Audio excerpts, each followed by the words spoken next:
Hoje nós vamos falar sobre o solo do território brasileiro. Mas o que é um solo? Solo é a camada superficial da crosta terrestre resultante da ação do intemperismo. Ou seja, solo nada é mais do que a crosta decomposta bem triturada. Quanto à composição, são constituídos essencialmente por matéria mineral a qual se encontram associadas pequenas quantidades de matéria orgânica, água e ar. O solo é dividido em horizontes. Cada horizonte do solo possui composições diferentes. O horizonte O é a camada com alta presença de matéria orgânica, água, animais e plantas. O horizonte A, mais escura por possuir matéria orgânica, água e sais minerais. O horizonte B acumula sais minerais e materiais do horizonte O e A e possui maior presença de ar. O horizonte C é constituído por fragmentos de rochas desintegradas do horizonte D, grande presença de ar. Horizonte D ou R, rocha matriz ou originária do solo. Pedogênese é como é chamado o processo de formação do solo, que engloba todos os mecanismos que transformam uma rocha alterada em solo. As etapas de formação do solo são a desintegração e decomposição das rochas por ação do intemperismo e a incorporação e a decomposição de elementos orgânicos. O intemperismo consiste na degradação natural da rocha, através da fragmentação ou decomposição. O clima é o fator mais importante para esse processo, uma vez que interfere na amplitude térmica, na disponibilidade de água e na ação de seres vivos para a formação do solo. Hoje vamos falar sobre os tipos de solo do território brasileiro. Os solos lixiviados sob floresta são solos que se formaram a partir de sedimentos transportados para o solo pelas florestas, como folhas e troncos em decomposição, além de águas de chuva. Esses solos tendem a ser muito arenosos e pobres em nutrientes, pois a maior parte dos nutrientes foram levados pela água durante o processo de lixiviação.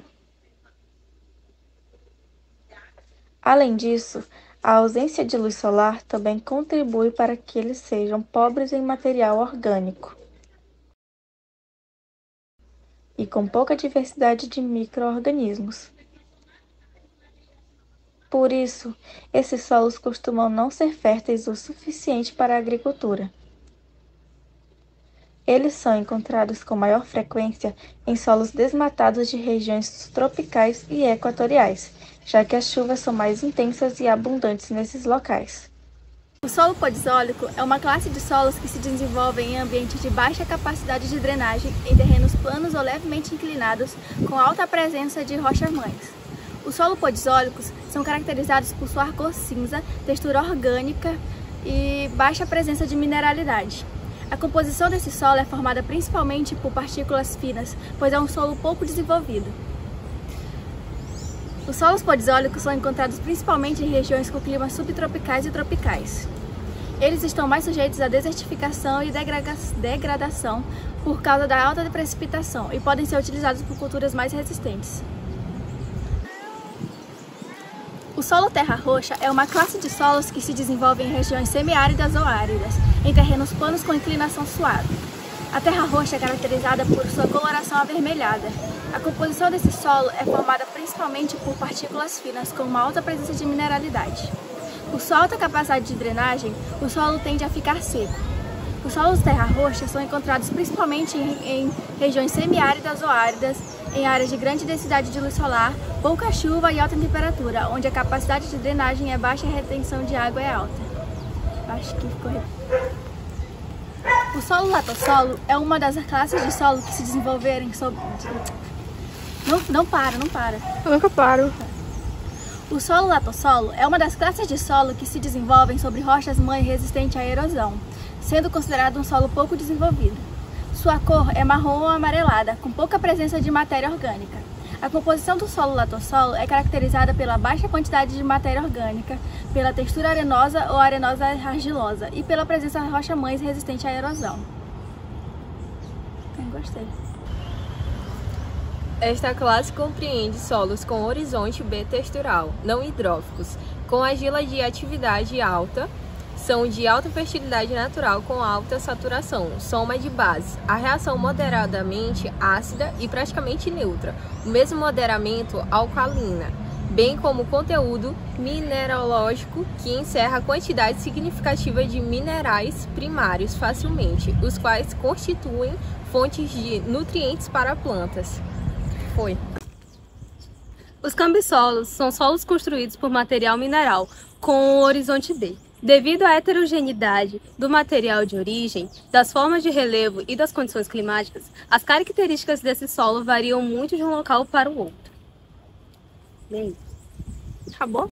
O solo litólico é formado por um material rochoso, geralmente de origem vulcânica ou sedimentar. É por isso que também é conhecido como solo de rocha. Ele é muito resistente ao processo de erosão e é formado por uma mistura de materiais rochosos de diferentes tamanhos. Outro tipo de solo importante no território brasileiro são os solos hidromórficos. Eles são comuns na Amazônia e no Pantanal e estão sujeitos a períodos alternados de enchentes e secas naturais, levando à formação de características diferenciadas. Estes solos estão intimamente relacionados com a natureza dos sedimentos, consequência do material de origem e dos processos de deposição e sedimentação.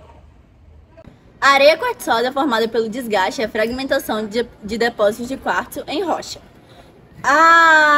Esse tipo de areia é altamente suscetível à erosão, tem a drenagem excessiva e também tem baixa retenção de água.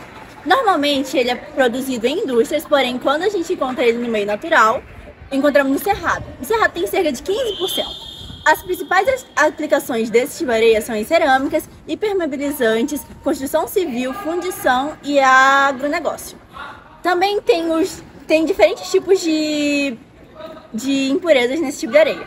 Temos as impurezas sendo as principais, as impurezas minerais ferrosas e as minerais argilosas. Também temos os óxidos e silicatos que variam a cor do quartzo.